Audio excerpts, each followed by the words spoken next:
C'est l'heure de notre séquence quotidienne immobilier. Nous allons parler d'immobilier de luxe, mais avant ça, bonjour Marie. Bonjour Lorraine. Vous voulez revenir sur une décision de justice qui risque de relancer le débat sur le taux d'endettement maximal à 35%. Ben oui, vous savez, ces fameux 35% d'endettement maximal, la règle du Haut Conseil de stabilité financière. Je vais vous raconter une petite histoire aujourd'hui, Lorraine.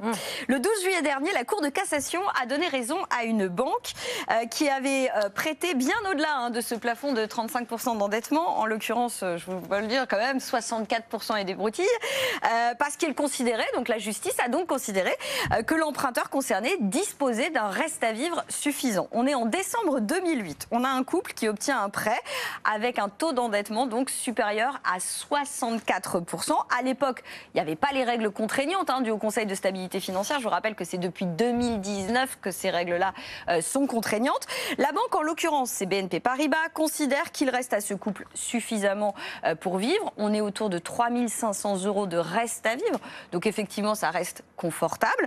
Donc elle valide le crédit immobilier. Sauf que depuis, ce couple-là a été dans une problématique financière, qui n'ont plus réussi à rembourser leur crédit immobilier. Ils se sont donc retournés contre la banque et la justice a donc tranché en faveur de BNP Paribas. Alors, est-ce que cette décision peut faire jurisprudence au moment où on a ce fameux débat sur le taux d'endettement et les capacités des banques à prêter, notamment aux investisseurs locatifs qui ont suffisamment de moyens? On rappelle que 35% d'endettement quand on gagne 1 500 € par mois ou quand on en gagne 10 000, c'est pas précisément la même chose. Donc, on verra bien si ça peut au moins donner du grain à moudre à ceux qui s'opposent à cette règle. Bon, il y a quand même une petite ironie dans cette petite histoire qui a été relevée par Olivier Landrevi, le fondateur de Moneysmart. Alors, il nous dit qu'à l'époque de ce prêt à 64% d'endettement, la banque de détail de BNP Paribas était dirigée par... Je vous le donne en mille. François Villeroy de Galhau, le gouverneur de la Banque de France, qui co-dirige aujourd'hui donc le Haut Conseil pour la stabilité financière. Commentaire donc d'Olivier Landrevi, je le cite. Donc 64,22% de taux d'endettement quand on est en position exécutive, tout va bien.